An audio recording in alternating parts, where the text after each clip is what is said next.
اور دوسرا کوشچن جو ہے وہ تھوڑا سا سخت ہے، اور میں پہلے سے ہی آپ سے معذرت ہوں، کیونکہ میں اکثر ٹی وی پہ جب کوئی talk show, religion talk show ہوتا ہے یہ پاکستان کے، اس میں تو بڑے بڑے علماء سے آپ کے بارے میں پوچھا جاتا ہے، اہل تشیع ہمارے اپنے یعنی اہل تشیع علماء سے پوچھا جاتا ہے، تو وہ فوراً سے یہ کہہ دیتے ہیں کہ آپ کے بارے میں کہ یہ تو ایجنٹ ہے.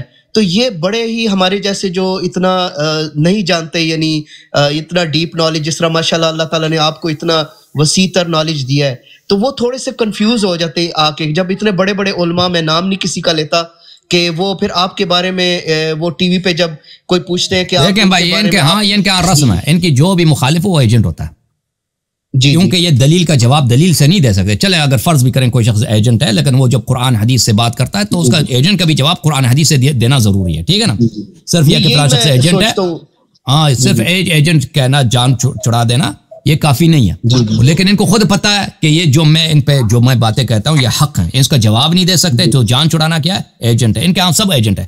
اچھی طرح مجھے یاد ہے جب سیستانی صاحب کی مرجعیت کا اعلان ہوا تھا تو خامنئی صاحب کے نمائندے آیت اللہ احمد جنتی، انہوں نے خود نماز جمعہ تہران میں اعلان کیا تھا کہ سیستانی صاحب برطانیہ کے ایجنٹ ہیں.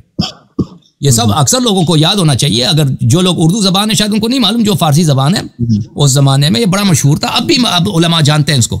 تو یہ میں نے خود، یہ آیت اللہ ایک بہت بڑے آیت اللہ تھے ایران میں، آیت اللہ سید کاظم شریعت مداری رحمۃ اللہ علیہ، ابھی ان کی وفات کے ایام ہیں.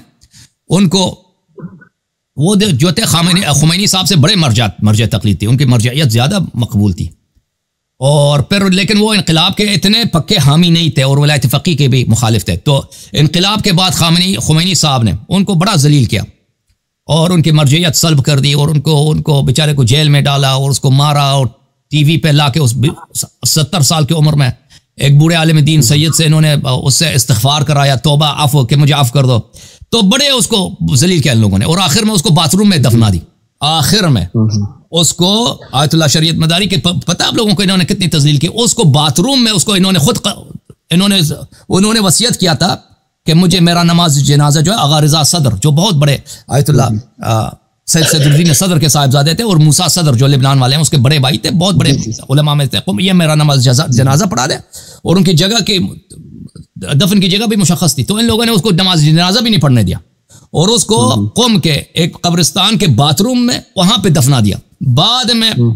بعد میں علماء نے کیا کیا کہ کچھ علماء وہاں پہ گئے قبرستان میں، رات کی تاریکی میں مزدوروں کو ساتھ لے کے گئے، اس باتھ روم کو ان لوگوں نے خراب کر دی، باتھ روم میں خراب کر دی اور باتھ روم کے سارے آثار محو کر دی، تاکہ اس بیچارے سید کے عالم 80 سال کی عمر میں وفات ہوئی، ایک عمر انہوں نے اسلام کی خدمت کیا، تاکہ اس کو اس طرح اس کی بے عزتی کو ختم کیا جائے. اور پھر جس نے یہ کام کیا تھا کہ اس باتھ روم کو خراب کیا، تو اس کو بڑے ان لوگوں نے زحمت دی، وہ بھی ایک بہت بڑا مشہور عالم تھا ایران کا. تو بہرحال تو اس کے متعلق بھی ٹی وی تمام دنیا میں ان لوگوں نے برد کے بھی ایجنٹ ہے. ٹھیک ہے نا، یہ جو بھی ان کا مخالف ہوتا ہے وہ ایجنٹ ہوتا ہے.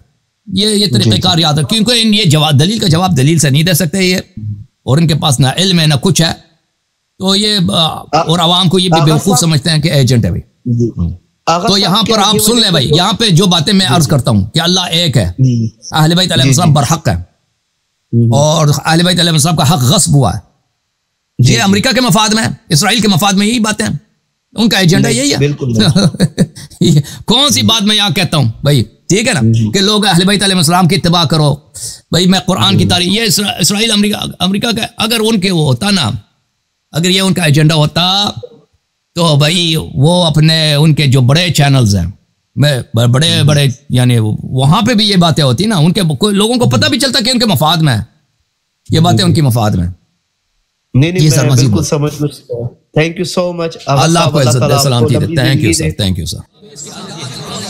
جھوم جاؤ، پرواز کرو، کیوں فخر سے سر اٹھا، کیونکہ اللہ تعالیٰ نے تمہیں انتخاب کیا. صراط حق پر صرف تم ہو، صراط ایمان پر صرف کیا، کیونکہ اللہ تعالیٰ نے تمہیں انتخاب کیا. صراط حق پر صرف تم ہو، صراط ایمان پر صرف